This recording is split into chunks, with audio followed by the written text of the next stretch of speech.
Fala pessoal, tudo bem com vocês? Tô de volta aqui com o Diário de um Secador. Como é que eu tô vendo esse momento do Internacional que não disputa mais nada no Campeonato Brasileiro, tendo pelo caminho 3 concorrentes ao título, podendo ajudar ou prejudicar o arquirrival, o Grêmio? Será? Chega mais, eu sou o Chico Garcia, inscreva-se no canal e vamos juntos!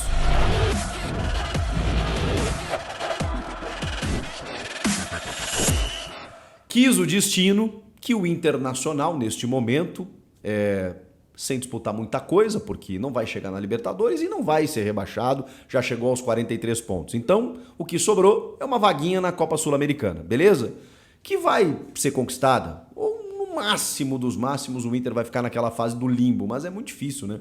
Porque, pô, 15º ou 16º colocado, até o 14º vai para a Sul-Americana.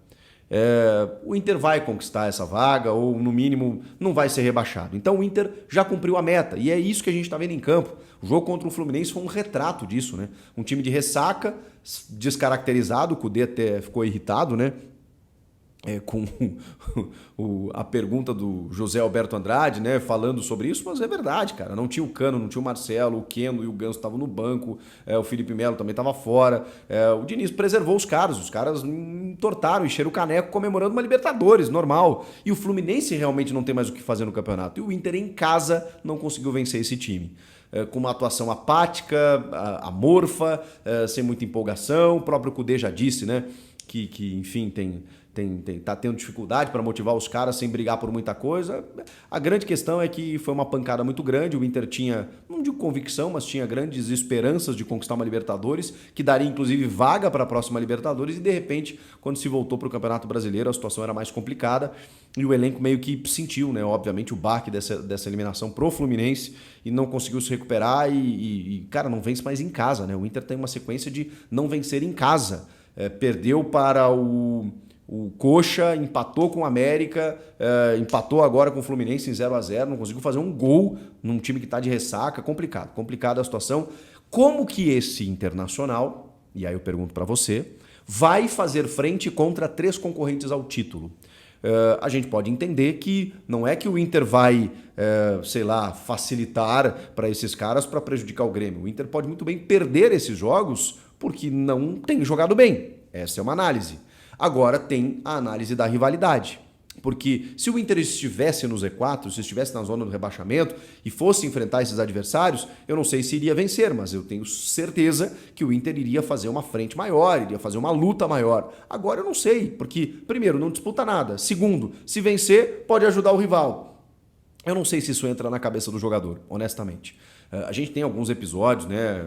2009 é mais clássico, né? O Grêmio realmente mandou um sub-20 para jogar contra o Flamengo na última rodada. O moleque que abriu o placar contra o Flamengo e que daria o título para o Inter, o Robertson, nunca mais jogou no Grêmio, voltou no aeroporto xingado pela torcida, porque, imagina, e olha que o Grêmio perdeu de virada depois com o David Braz e o Ronaldo Angelim fazendo os gols e dando o título para o Flamengo. O Grêmio perderia aquele jogo, não, isso é fato, a gente sabe disso. A rivalidade, ela tem dessas coisas. Não estou nem dizendo que eu concordo ou discordo, estou dizendo que isso existe. E que nesse momento o Inter está nesse dilema, porque ele precisa vencer os seus jogos também, mesmo sem disputar nada. E aí eu explico. O Eduardo Kudê, ele tá numa fase meio demissionária, assim, sabe? Ele não consegue motivar os caras, ele tem errado nas substituições, ele tem brigado nas entrevistas, ele tem, sabe? Ele tá num desgaste terrível. Porém, ele é o técnico do atual presidente, Alessandro Barcelos, que está concorrendo à reeleição, que já ganhou no primeiro turno e agora no pátio se define a eleição, ou ele ou Roberto Melo, que é o candidato da oposição, que já foi vice de futebol, enfim, que também tem um apreço pelo Eduardo Kudê, porque foi ele que contratou a primeira vez. Então, assim, dá pra gente entender, mesmo que não haja uma convicção muito grande, mas o próprio Roberto Melo já disse isso em algumas entrevistas, de que ele manteria o Kudê pro ano que vem. A gente não sabe se o Kudê vai querer permanecer para comandar o time numa Sul-Americana. E ele é meio instável, né? A gente sabe. Agora, é fato que os presidentes querem o Kudê, mas o Kudê precisa terminar o ano bem. Do jeito que tá, o Kudê é um cara que divide muito a torcida. A torcida tem muita amor e ódio pelo Kudê, porque ele deixou o time lá na liderança em 2020 para treinar o Celta de Vigo. E aí ele volta, faz alguns jogos muito bons, né? Contra o River Plate, contra o Bolívar, na altitude. E de repente comete algumas pataquadas aí, provoca a eliminação. No Brasileiro, uma campanha ridícula, o time não consegue jogar nem em casa, alguns jogadores estão desgastados com ele, como o Alan Patrick, como o Charles Arangues, então não sei. Eu realmente não sei como será o Inter com o Eduardo Cudê. A questão é que, por questões eleitorais, por questões de ambiente, por questões de paz com a torcida, o Inter também precisa terminar o ano numa boa. Mas vai fazer frente contra Palmeiras, Bragantino e Botafogo, e esse é que é o detalhe. Porque vencendo esses jogos, ou segurando esses adversários, né, nem que seja com empate, ajuda o Grêmio fazendo sua parte, é claro, né? Isso vai irritar ainda mais a torcida do Inter. É uma coisa maluca que vai acontecer nessa reta final. Domingo, sábado, já tem o Palmeiras, neste sábado, já na Arena Barueri, 9 da noite.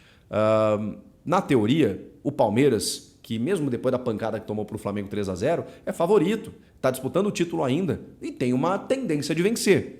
Será que o Inter vai fazer um esforço tremendo para segurar esse Palmeiras? Isso vai ajudar o Grêmio, que entra em campo no domingo contra o Corinthians e que com uma vitória dá uma disparada em relação ao próprio Palmeiras. Ou o Inter vai perder na bola, vai perder na boa, ou vai perder sem se esforçar muito. Na rodada seguinte tem o Bragantino, que pega o Botafogo domingo, e vamos imaginar que o Bragantino vença o Botafogo, que o Botafogo está desmoronado, vença o Botafogo e depois vença o Inter. Bom, o Bragantino vai rumo ao título brasileiro, e ainda com um jogo a menos contra o Flamengo.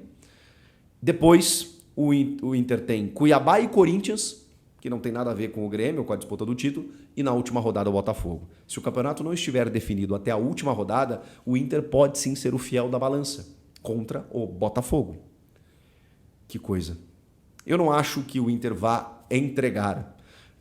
O Cudê mesmo foi questionado sobre isso e ele disse, cara, eu nem estou pensando nisso, a gente nem condiz com a história do clube e com o profissionalismo dos atletas, a gente tem que jogar para vencer todas as partidas. É claro, não imagino um técnico dando uma pré-eleição dizendo hoje nós vamos perder. Não é assim que funciona. O que funciona é uma desmobilização. É isso que acontece. E me parece que o Inter já cumpriu a meta da temporada, que é 43 pontos, vai atingir, se não for agora contra o Palmeiras, pode ser contra o Cuiabá, pode ser contra o Corinthians, pode não ser contra o Bragantino ou contra o Botafogo nesses três, mas pode ser nos outros dois.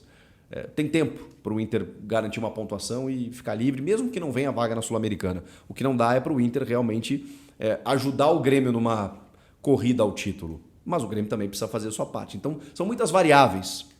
Você, o que acha que vai acontecer? Comenta aqui, inscreva-se no canal. Tem muitos não inscritos aqui chegando, então eu gostaria que você se inscrevesse e ativasse a notificação, porque aí você recebe meu conteúdo na hora no seu celular. Muito obrigado por tudo e até a próxima. Tchau!